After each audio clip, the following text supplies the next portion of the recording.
Many of you pointed out in my Not Funny Tim Bradley Headbutt April Fool's video that the true original master of the accidental headbutt was Evander Holyfield.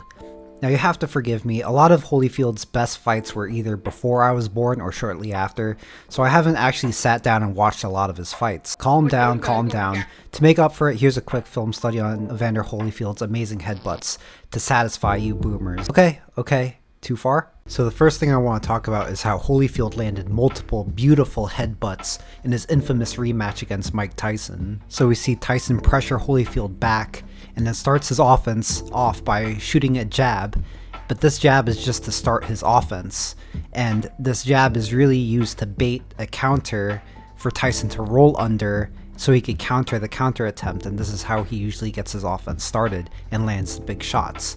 However, Holyfield knows this and he has a good answer for this. So Holyfield knows Tyson is going to roll under after this jab to counter any kind of counter attempt from Holyfield.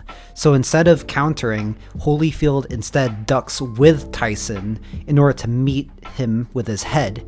You notice on this headbutt form that Holyfield's head is down so that he strikes with the hardest part of his diamond hard dome. And so Holyfield doesn't get penalized for this because he's striking downward with his head.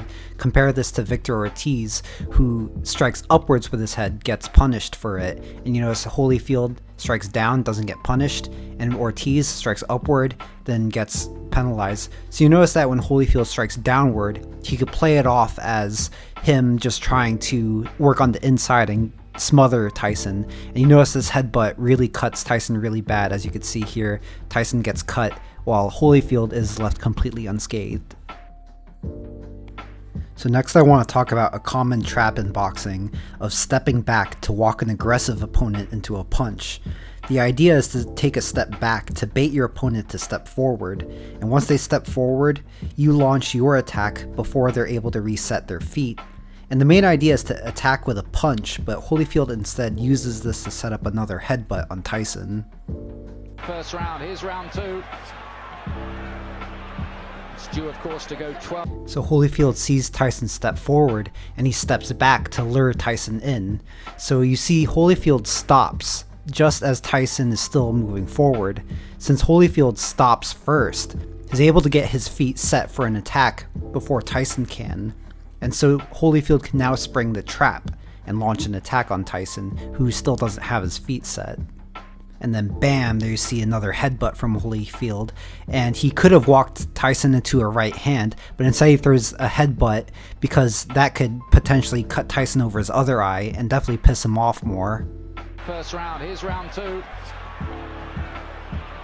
It's due, of course, to go 12. So a lot of you jokers also mentioned that Bernard Hopkins also uses a lot of headbutting tactics in his fights, so I find it rather fitting to include a clip of him using the same exact trap that Holyfield just used on Tyson to line up a right hand against Felix Trinidad. So you see Hopkins steps back to draw Felix Trinidad in, and as soon as Trinidad steps forward, Hopkins launches that right hand. Here you see it again, he steps back, Trinidad steps forward, and you see the right hand. And you see the same thing from Holyfield. Holyfield steps back as Tyson comes in, then he stops and hits Tyson with the headbutt. And you see Manny Pacquiao actually does the same thing to Miguel Cotto. Notice Pacquiao steps back as Cotto's stepping forward, hits him with a right hook, left uppercut combination. But you see Pacquiao sets this up by first attacking Cotto. Pacquiao gets Cotto aggressive, and as soon as Cotto steps forward, Pacquiao steps back, right hook, left uppercut. First round, here's round two. Holyfield was also a master at disguising headbutts while working on the inside. Notice here against Hasim Rahman, he throws a right hand and then continues his momentum with his head in order to land a headbutt, and so he doesn't get penalized because he's able to disguise this headbutt as him just following through with his punch. We see it again there, he throws a hook and then bam, clash of heads. And you notice that his head is down, so he strikes Rahman with the hardest part of his forehead, really stuns Rahman and causes a big hematoma over his head, which I would probably get demonetized for if I even showed it.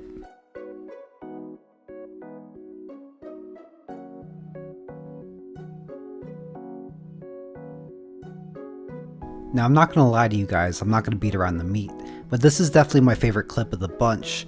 Holyfield steps in leading with his head down like a bull to land a clean headbutt on the chin, but before Michael Dokes can even complain about it, Holyfield punches him right in the cock. Now Dokes is left confused if he should complain about the headbutt or the low blow, and this double whammy confusion caused by Holyfield is a clever technique to throw Michael Dokes off of his game plan. Here you see it again. You're going to see Holyfield lean in with his head, land the headbutt, and at the same time just throw a punch right to the balls. And so this is a little excessive from Holyfield, and if you're going to be playing dirty like this as much as he is, then the only downside of it is that you actually leave your ear open to be bitten off, so you better be prepared for that.